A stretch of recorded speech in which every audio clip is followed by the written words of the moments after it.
तो नहीं हो रहा।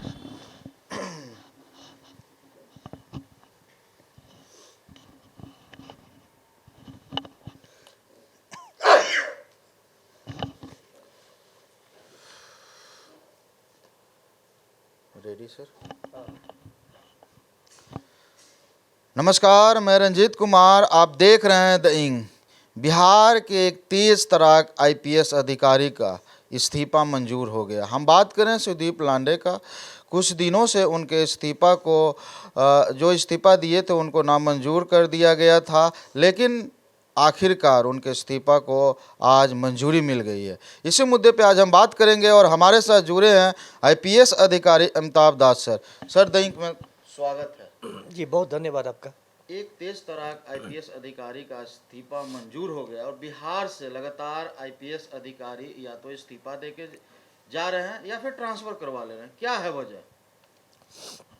ये एक दुखद बात है। जी दर्शकों को पता होगा, ये शिवदीप लांडे हैं।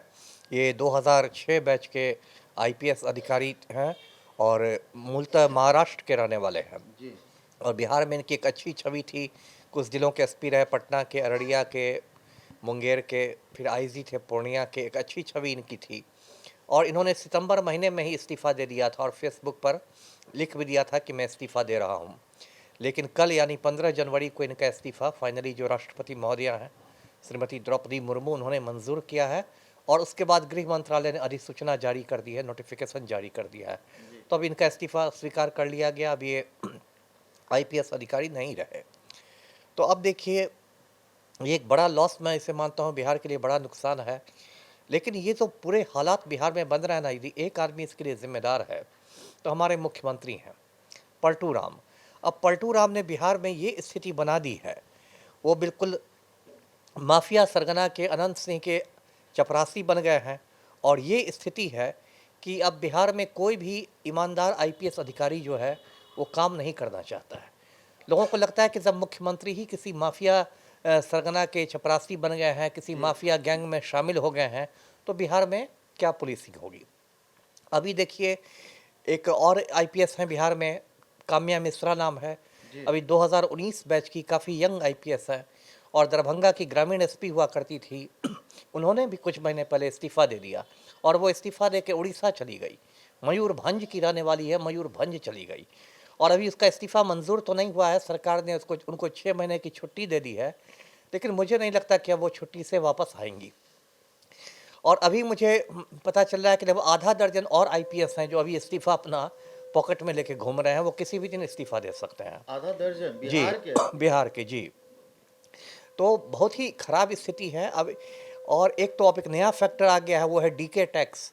अब बिहार में लोगों को पता होगा, अभी तेजस्वी यादव ने भी उसकी चर्चा की, विपक्ष के नेता ने भी। बिहार में जो तबादले हो रहे हैं, ट्रांसफ़र पोस्टिंग हो रही है आईपीएस अफसरों की, आईएएस की भी, उसमें एक डीके टैक्स वसूला जा रहा है। जी सर, ये डीके टैक्स क्या है, थोड़ा बता दें। अब बहुत मैं खुलकर तो नहीं बोल सकता। हाँ हाँ लेकिन यह है कि एक पलटू राम के करीबी हैं, वही ये टैक्स वसूलते हैं। हाँ। और ये ऐसी चर्चा है कि एक एक जिला के एसपी बनने के लिए 50-50 लाख रुपए डीके टैक्स में दिया जा रहा है। तो इतने बड़े पैमाने पर जब वसूली हो रही है तो सिर्फ भ्रष्ट अफसरों की तो चांदी है। वो 50 लाख दे के जाते हैं और फिर करोड़ में लूटते हैं। लेकिन जो ईमानदार आईपीएस अधिकारी हैं वो बिल्कुल मतलब हतप्रभ है कि इसमें वो कैसे सर्वाइव करेंगे। तो एक डीके टैक्स की बात है। अभी लगातार देखिए, अनंत सिंह की बात मैं करूं, अनंत सिंह 5 बरस से बेउर जेल में बंद था। कुछ महीने पहले उसको पटना हाईकोर्ट ने रिहा कर दिया और वो जेल से बाहर हो गया। अब कायदा ये था कि हाईकोर्ट ने यदि रिहा किया था तो सरकार को सुप्रीम कोर्ट में अपील करनी चाहिए थी। लेकिन मुख्यमंत्री खुद अनंत सिंह के गिरोह में शामिल हैं, तो कोई अपील नहीं की गई। पिछले इसको 1-2 साल पहले आपने देखा होगा, आनंद मोहन जो एक सजा याफ्ता खूनी था, जिसने गोपालगंज के डीएम का खून कर दिया था, कृष्णैया साहब का, उसको नीतीश कुमार ने जेल से बाहर निकाल दिया। उसके लिए बिहार के जेल मैनुअल में संशोधन कर दिया गया, क्योंकि पलटू राम को राजपूत वोट बैंक में सेंधमारी करनी थी। तो जब प्रदेश का मुख्यमंत्री माफिया सरगनाओं से मिल जाएगा, कल भोज में भी गए थे। भोज में गए थे। कितने शर्म की बात है, एक सजा याफ्ता खूनी आनंद मोहन, वो कोई स्वाधीनता सेनानी नहीं है, कोई महान समाजवादी नहीं है। उसके घर प्रदेश के मुख्यमंत्री जा रहे हैं भोज में, क्योंकि उनको राजपूत वोट बैंक में सेंधमारी करनी है। तो इससे आईपीएस अफसरों में बहुत मतलब फ्रस्ट्रेशन हो गया है। कुछ लोगों ने इस्तीफ़ा दे दिया, कुछ लोग हैं उन्होंने इस्तीफ़ा नहीं दिया तो केंद्रीय प्रतिनियुक्ति पर चले गए। जैसे भट्टी सर थे, भट्टी सर डीजीपी थे बिहार के, उनकी भी अच्छी छवि थी। लेकिन सरदार पटेल भवन में एक कुर्मी लॉबी थी और कुर्मी लॉबी को सीधे पलटू राम का संरक्षण प्राप्त था। तो कुर्मी लॉबी ने भट्टी सर को काम ही नहीं करने दिया। वो कहने के लिए डीजीपी थे, पुलिस महानिदेशक थे, लेकिन एक सिपाही को इधर से उधर नहीं कर सकते थे। तो अंत फ्रस्ट्रेशन में आ गए और वो केंद्रीय प्रतिनियुक्ति पर दिल्ली चले गए। तो या तो आईपीएस अधिकारी लोग केंद्रीय प्रतिनियुक्ति पर बिहार छोड़ रहे हैं या तो इस्तीफा दे रहे हैं। तो बिहार का ये जो हाल हो गया मेनली दो वजह से हुआ है। एक तो पलटू राम माफिया के साथ शामिल हो गए हैं और दूसरा ये जो डीके टैक्स का एक खतरा ये हो गया है, एक प्रॉब्लम हो गया है। तो उसमें ईमानदार अधिकारी डीके टैक्स नहीं दे पा रहे हैं तो वो लोग हाशिया पर चले गए हैं। सुदीप लाडे को क्या ऐसा हो गया था कि उनको इस्तीफा देना पड़ा, क्या वजह है, एक सटीक वजह जो आप दर्शकों को। अब देखिए, वजह तो उन्होंने बताई है कि मैं व्यक्तिगत कारणों से इस्तीफा दे रहा हूँ जी। और उसका मेरी उनसे कोई बातचीत नहीं है। तो असली वजह तो वही जानते होंगे, लेकिन मेरा जो अनुमान है, क्योंकि और भी बहुत सारे आईपीएस मुझे फ़ोन करके बताते हैं कि बिहार में काम करना बहुत मुश्किल हो गया है। किसी माफिया पर आप हाथ डालेंगे तुरंत सीएम हाउस से फ़ोन आ जाता है, तुरंत मुख्यमंत्री सचिवालय से फ़ोन आ जाता है। तो वो लोग मुझे बताते रहते हैं। तो शिवदीप के साथ भी कुछ ऐसा ही हुआ होगा। एक अकाउंटेंट किए थे अपराधी का, जी, उसी के हत्थे चढ़ गए क्या। बहुत सारी वजह हो सकती है। यहाँ तो माफिया को बिल्कुल मतलब संरक्षण प्राप्त है ना सरकार का। हाँ। तो किसी हो सकता है, देखिए एक ये भी बात है कि वो पूर्णिया में पोस्टेड थे। अब पूर्णिया के ही राज्य सरकार की मंत्री हैं लेसी सिंह, जी। वो बाकायदा पूर्णिया में गिरोह चलाती हैं। उनका हस्बैंड बुटन सिंह बहुत खूंखार अपराधी था, बाद में मुठभेड़ में गैंग वार में मारा गया था।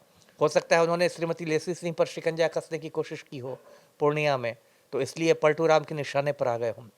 बहुत सारी संभावनाएं हैं, लेकिन जो भी हो रहा है ये बिहार के लिए एक शुभ संकेत नहीं है कि अच्छे अच्छे आईपीएस बिहार छोड़ के जा रहे हैं। जी। लास्ट में क्या कहेंगे आप उन तमाम आईपीएस अधिकारियों के लिए जो इस तरह से इस्तीफा दे रहे हैं, इस्तीफा ना दे के वो अपने ट्रांसफर करवा ले। नहीं, सही है। देखिए, इस्तीफ़ा देना कोई समाधान नहीं है जी। और मैं अभी भी मानता हूँ कि उनको इस्तीफ़ा नहीं देना चाहिए। यदि आप ईमानदार हैं और आपके साथ कुछ गलत हो रहा है, आप इस्तीफ़ा नहीं दीजिए, आप सिस्टम में रह के ही फाइट कीजिए। ज़रूरत पड़ने आप अदालत में जा सकते हैं, कोर्ट में जा सकते हैं। इस्तीफ़ा देना तो एक तरह का हो गया कि आप पलायन कर रहे हैं, मतलब आप भाग रहे हैं, मैदान जंग छोड़ के, रणभूमि छोड़ के आप भाग रहे हैं। तो मैं आप फिर कहूँगा आईएएस आईपीएस जो ईमानदार हैं, अब तो इक्के दुक्के ही ईमानदार बच गए हैं, कि यदि स्थिति खराब है और सच में बहुत खराब है, मैं मानता हूँ, उनको इस्तीफ़ा नहीं देना चाहिए, उनको सिस्टम में रह के ही फाइट करना चाहिए। बहुत बहुत धन्यवाद सर। जी। देखिए, जितने भी आईएएस या आईपीएस अधिकारी हैं उनको इस्तीफा नहीं देना चाहिए। यदि पढ़े लिखे लोग ही सिस्टम के डर से भाग जाएंगे तो अनपढ़ लोग राज करेंगे।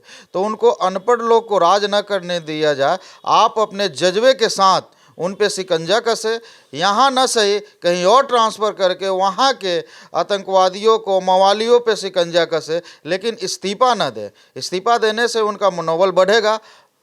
आपको कैसा लगा ये वीडियो, क्या सुझाव देना चाहते हैं, कमेंट बॉक्स में ज़रूर दें। वीडियो को ज़्यादा से ज़्यादा शेयर करें, चैनल को सब्सक्राइब करें। धन्यवाद।